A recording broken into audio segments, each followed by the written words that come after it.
Lock down میں نرمی، ملک بھر ریسٹورانٹس اور ہوٹل پیر سے کھولنے کا اعلان۔ کل سے تمام سیاحتی مقامات کھول دیے جائیں گے۔ وفاقی وزیر اسد عمر نے کہا 10 اگست سے پارکس اور تفریحی مقامات کھولنے کی اجازت ہوگی۔ ٹرین، فضائی ٹرانسپورٹ اور میٹرو بس سروس بحال۔ موٹر سائیکل پر ڈبل سواری کی پابندی بھی ختم۔ 10 اگست سے تھیٹر اور سینما گھر کھولنے کا اعلان۔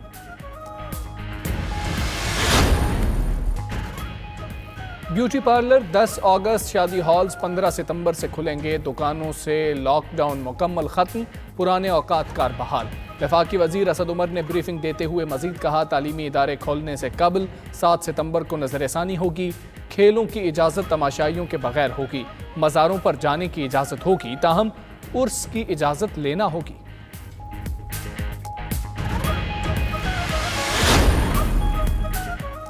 مشترکہ مفادات کونسل نے متبادل انرجی پالیسی کی منظوری دے دی۔ وزیر اعظم کی زیر صدارت اجلاس میں چاروں وزرائے اعلیٰ شریک۔ اوگرا آرڈیننس 2002 میں ترمیم پر بریفنگ۔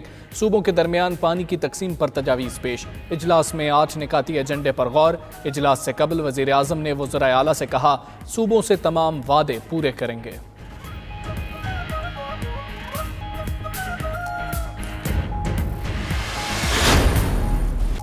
کراچی میں بارش، بفر زون گلستان جوہر، نارتھ کراچی، لیاقت آباد میں بادل برسے۔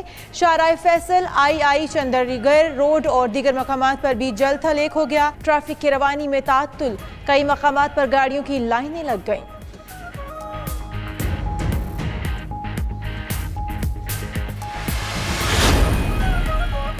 کراچی میں ابھی تو بارشیں شروع ہوئی ہیں۔ خلیج بنگال میں موجود بادلوں کا سسٹم آج رات سندھ میں انٹری کرے گا۔ جمعے اور ہفتے کو بارشیں متوقع۔ حیدرآباد سمیت دیگر شہروں میں بھی بارش کا امکان۔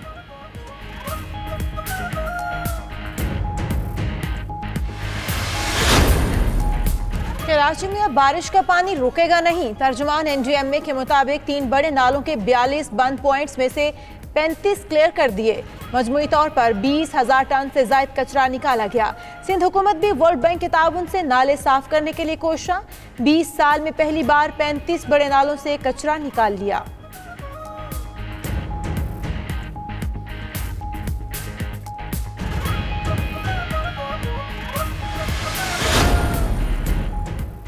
بارشوں کے نئے سپیل کے لیے مکمل طور پر تیار ہیں۔ وزیر اطلاعات ناصر حسین شاہ کہتے ہیں صفائی مہم میں نالوں کے چوکنگ پوائنٹس کلیئر کرنے اور انڈر پاسز پر خصوصی اقدامات کیے۔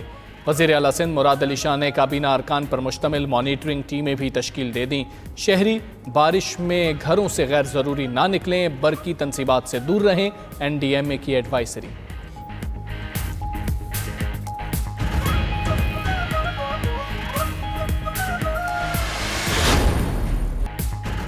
بارشوں کا نیا سلسلہ شروع ہونے سے قبل کے الیکٹرک مرمت کے نام پر بن قاسم پاور پلانٹ کے 3 یونٹ بند۔ بجلی کی طلب اور رسد میں فرق، 900 میگا واٹ سے تجاوز۔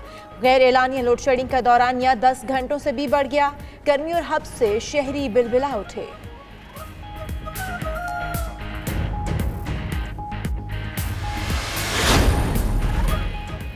دودھ کی قیمتیں کنٹرول کیوں نہیں کی؟ جس کا دل چاہے اپنی مرضی سے ہر چیز کے ریٹ بڑھا لے گا۔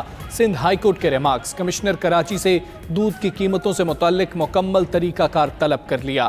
تمام سٹیک ہولڈرز کو بھی پیش ہونے کا حکم۔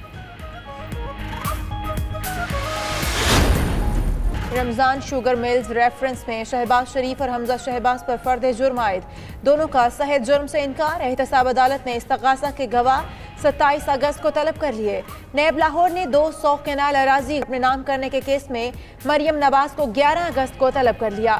سوال نامہ بھی تیار۔ اراضی خریدنے کے لیے ذرائع آمدن کی تفصیلات مانگی جائیں گی۔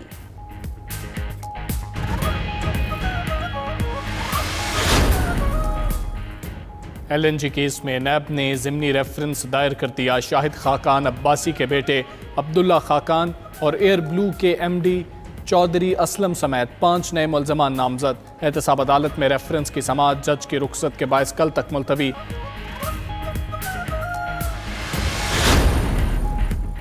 شہباز شریف اور حمزہ کے کیس بہت سنجیدہ ہیں۔